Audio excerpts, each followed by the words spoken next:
అండి ఈరోజు chicken curry చేస్తున్నాను నేను.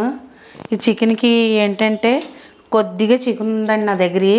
ఈ కొద్ది చికెన్లో మనం నలుగురికి ఐదుగురికి సరిపెట్టాలంటే కాంబినేషన్లో ఎలా చేయాలో ఈరోజు మీకు చేసి చూపిస్తానండి.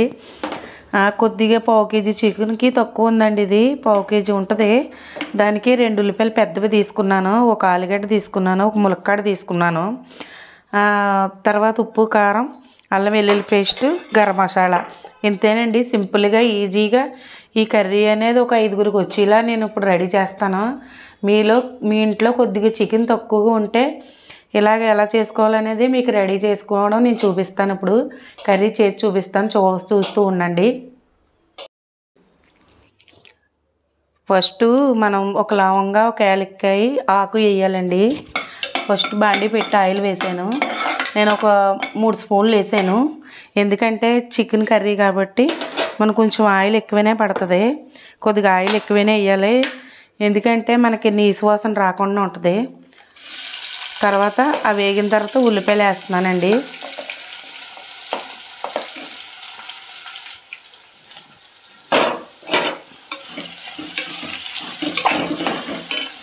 ఉల్లిపాయలు ఒక నిమిషం అటు ఇటు మగ్గిన తర్వాత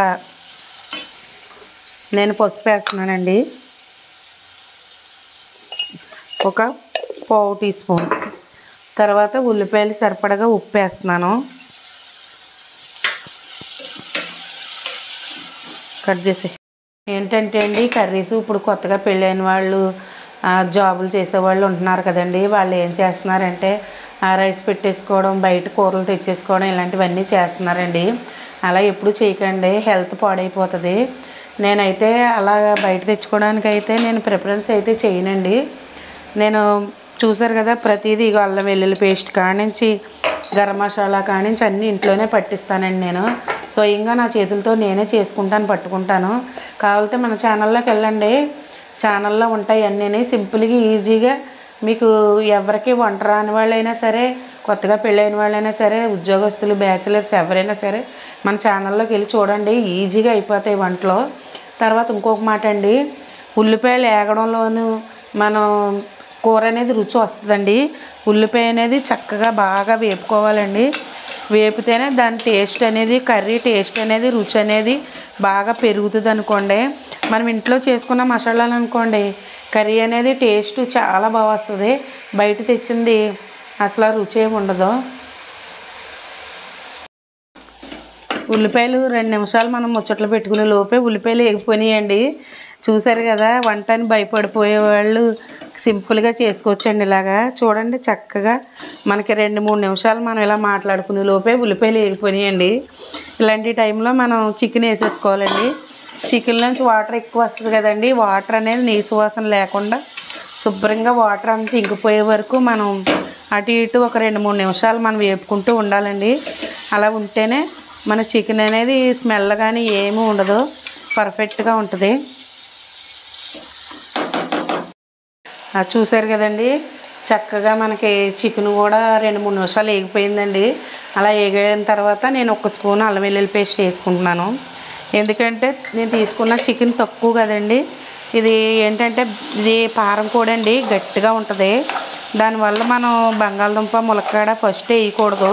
వేస్తే ఇది బేగ ఉడకదు కదా, విజిల్ పెడతాము ఒక 4-5 విజిల్లు.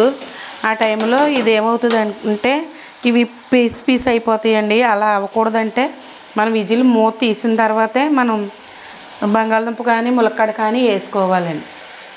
అలా వేసుకుంటేనే ఆ కర్రీకి ములక్కాడ అనేది, దుంప అనేది మనకి చక్కగా దేనికి అది ఉండి టేస్ట్ అయితే బాగుంటుంది. అలాగే చెయ్యండి. కానీ అన్నీ వేసి విజిల్ పెట్టేశారంటే పీస్ పేస్ట్ అయిపోతాయండి. అలాగే ఎప్పుడు చెయ్యొద్దండి. ఈసారి అండి చికెను, ఉల్లిపాయ, అల్లం వెల్లుల్లి పేస్టు చక్కగా మగ్గింది కదా. ఈ టైంలో మనం కారం మనం తినేదాన్ని బట్టి నేనైతే 1 స్పూనున్నర వేస్తానండి కారము. ఈ కారము దీనికి సరిపోతుంది. మీకు ఇది ఒక 4 విజిల్లు 5 విజిల్లన్నా రావాలండి, పారం కోడి కాబట్టి. ఇది విజిల్లు వచ్చిన తర్వాత మనం మూత తీసి అప్పుడు నేను ఆలుగడ్డని ములక్కాడ వేస్తాను. మీరైతే ఏం చేస్తారంటే మళ్ళీ మీకు డౌట్ వచ్చి ఉడకదని అనుకుంటే ఈ విజిల్ అయిపోయిన తర్వాత మూత తీసి మళ్ళీ ఒక విజిల్ పెట్టుకోండి. నేనైతే విజిల్ పెట్టనండి, ఆ వాటర్తోనే నాకు ఆలుగడ్డ అనేది ములక్కాడ అనేది ఉడికిపోతుంది. అందువల్ల నాకు విజిల్ పెట్టాల్సిన అవసరం లేదు. ఇప్పుడు వాటర్ పోసేద్దామండి. నేనైతే ఇందులో ఇంకా గరం మసాలా వేయలేదు, ఇప్పుడు వేస్తాను గరం మసాలా. నేను ఓన్గా నా సొంతంగా నేను చేసుకున్నానండి ఇంట్లోను.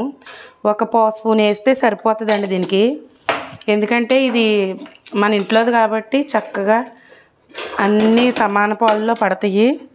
ఇప్పుడు నేను విజిల్ పెట్టేసి ఒక 4 విజిల్ రానిస్తాను.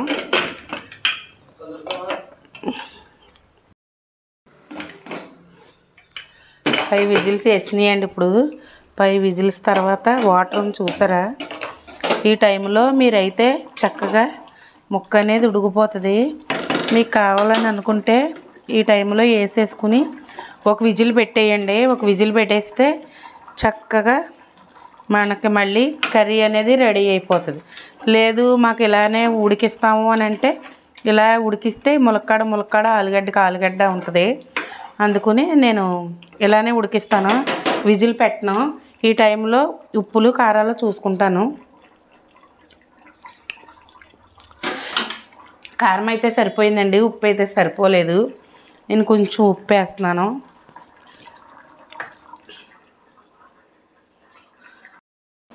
ఈ టైంలో ఈ గుప్పుడు కరివేపాకు వేసుకోండి. టేస్ట్ అనేది చాలా బాగుంటుంది కరివేపాకుకి. హెల్త్కి హెల్త్, టేస్ట్కి టేస్టు. నేను ప్రతి కర్రీలోనూ కరివేపాకు అనేది ఇంపార్టెంట్గా వేస్తానండి. మీరు నా వీడియోస్ కనుక చూసినట్టయితే ప్రతి వీడియోలోనూ నేను చాలా కరివేపాకు వేస్తాను, ఎందుకంటే హెల్తీగా ఉంటుంది, రుచి కూడా వస్తుంది. కరివేపాకు వల్ల గ్రేవీ చిక్కగా వచ్చి రుచిగా ఉంటుంది. నాకు హెయిర్ చూసారు కదా, నా హెయిర్ ఇప్పుడు వచ్చి నాకు గ్రే హెయిర్ అనేదే లేదు, వైట్ హెయిర్ ఒకటి కూడా లేదు. ఎందుకంటే నేను కరివేపాకు ఎక్కువగా వాడడం వల్ల అసలు నేను కలర్ కానీ ఏమి వేసుకోలేదు. ఒరిజినల్ హెయిర్ ఇది. చూసారు కదా, ఒక్క వైట్ హెయిర్ కూడా లేదు. ఈ రోజుల్లో ఇలా ఎంతమందికి ఉంటుందండి? నేను కరివేపాకు ఎక్కువగా తీసుకోవడం వల్లే నేను అలా ఉందని నేను అనుకుంటున్నాను.